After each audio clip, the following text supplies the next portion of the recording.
Neat పరీక్ష గందరగోళంపై సుప్రీంకోర్టులో విచారణ జరిగింది. నీట్ కు సంబంధించిన అభ్యర్థనలను హైకోర్టు నుంచి సుప్రీంకోర్టుకు బదిలీ చేయాలని ఎన్డీఏ దాఖలు చేసిన పిటిషన్పై నోటీసులు జారీ చేసింది. నీట్ కు సంబంధించి హైకోర్టులో జరిగే విచారణలపై సుప్రీంకోర్టు స్టే విధించింది.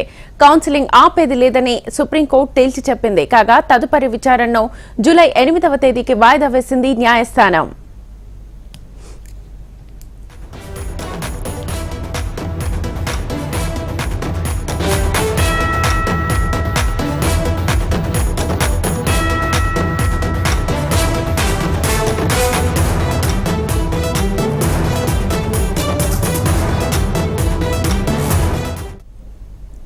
నీట్ పరీక్ష గందరగోళంపై సుప్రీంకోర్టులో విచారణ జరిగింది. నీట్ కు సంబంధించిన అభ్యర్థనలను హైకోర్టు నుంచి సుప్రీంకోర్టుకు బదిలీ చేయాలని ఎన్డీఏ దాఖలు చేసిన పిటిషన్పై నోటీసులు జారీ చేసింది.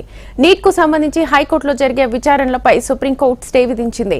కౌన్సిలింగ్ ఆపేది లేదని సుప్రీంకోర్టు తేల్చి చెప్పింది. కాగా తదుపరి విచారణను జూలై 8వ తేదీకి వాయిదా వేసింది న్యాయస్థానం. ఇదే అంశానికి సంబంధించి ఫుల్ డీటెయిల్స్ మా ఢిల్లీ ప్రతినిధి శిరీష్ లైవ్ ద్వారా అందిస్తారు. శిరీష్,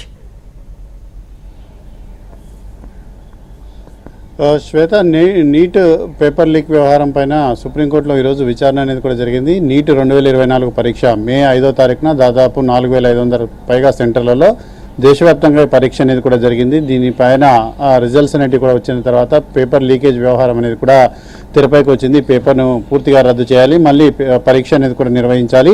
అదేవిధంగా 1500 మంది పైగా విద్యార్థులకు గ్రేస్ మార్కులు కలపడం అనేది కూడా ప్రస్తుతం వివాదాస్పదమైంది. సో ఈ నేపథ్యంలో ఈ వ్యవహారం అంతా కూడా సుప్రీంకోర్టుకు చేరింది. అయితే గ్రేస్ మార్క్ కలిపిన విద్యార్థులకు తిరిగి పరీక్ష నిర్వహిస్తామని చెప్పేసి సుప్రీంకోర్టు స్పష్టం చేసింది. ఆ తర్వాత అసలు ఎగ్జామ్ పేపర్ అనేది లీక్ అయింది కాబట్టి పరీక్షను రద్దు చేయాలని చెప్పేసి విపక్షాలు, విద్యార్థి సంఘాలు కూడా డిమాండ్ చేయడం ప్రారంభించాయి. కాంగ్రెస్ అనుబంధ విద్యార్థి సంఘం ఎన్ఎస్యుఐ ఈరోజు ఢిల్లీలో కేంద్ర మానవ వనరుల అభివృద్ధి శాఖ మంత్రి ధర్మేంద్ర ప్రధాన్ ఇంటి ముందు ఆందోళన కూడా నిర్వహించింది. పోలీసులకు, ఎన్ఎస్ఏ స్టూడెంట్స్ యూనియన్ నేతలకు వాగ్వాదము, తోపులాట అనేది కూడా జరిగింది. వాళ్ళని అదుపులోకి తీసుకున్నారు.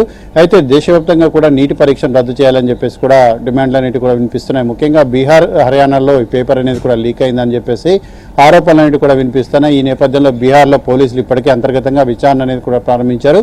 మొత్తం 9 మంది విద్యార్థులను అరెస్ట్ చేశారు. అందులో దాదాపు 4 విద్యార్థులు తమకు ముందు రోజే పేపర్ అనేది కూడా అందింది, ఆన్సర్లతో కూడిన పేపర్ అనేది కూడా తమకు అందింది.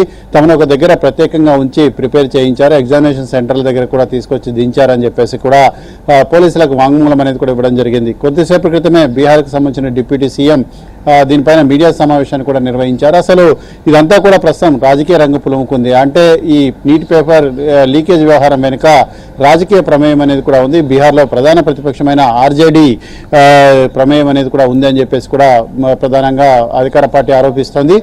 ముఖ్యంగా తేజస్వి యాదవ్కు సంబంధించిన పిఏ ఎవరైతే ఉన్నారో అతను ఈ వ్యవహారంలో మొత్తం కీలక పాత్ర పోషించారనేది కూడా బీహార్ డిప్యూటీ సీఎం ఆరోపణ. దీనిపైన సమగ్ర విచారణ అనేది కూడా జరగాల్సిన అవసరం ఉందని చెప్పేసి కూడా ఆయన డిమాండ్ చేస్తున్నారు.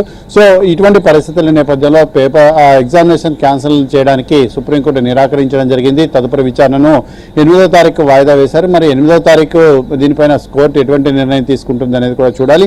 ఈ లోపల విద్యార్థులు పరీక్ష పేపర్ లీక్ అయిన విషయాన్ని ధృవీకరించడం, తమకు ఆన్సర్లన్నింటి కూడా దొరికాయని చెప్పేసి కూడా చెప్పడం, ఇవన్నిటి వ్యవహారం నేపథ్యంలో బీహార్ పోలీసులు సాధించబోయే పురోగతిమైన పరీక్ష అనేది కూడా ఆధారపడి ఉంటుంది. ఒకవేళ పేపర్ నిజంగానే లీక్ అయింది, పెద్ద ఎత్తున స్ప్రెడ్ అయిందని కనుక భావించినట్లయితే ఆ పరీక్షను మళ్ళీ నిర్వహించేందుకు అవకాశం ఉంటుంది. లేదా కొంతమందికి మాత్రమే ఇది పరిమితమైందని అంటే కనుక వాళ్ళ వరకు మాత్రమే అరెస్ట్ చేసి మిగిలిన ఎగ్జామ్ను యథాతథంగా కొనసాగించవచ్చు. కానీ ఒక్కసారి పేపర్ లీకేజ్ వ్యవహారం అనేది కూడా బయటకు వచ్చిన తర్వాత చాలా మంది కూడా స్ప్రెడ్ అయ్యే అవకాశం ఉందని చెప్పేసి కూడా విద్యార్థి సంఘాలు, అదేవిధంగా రాజకీయ పార్టీలు కూడా ఆరోపిస్తున్నాయి. సో ఈ నేపథ్యంలో కేంద్ర ప్రభుత్వం, నేషనల్ టెస్టింగ్ ఏజెన్సీ ఎటువంటి నిర్ణయం తీసుకుంటాయనేది కూడా చూడాల్సింది. శ్వేత.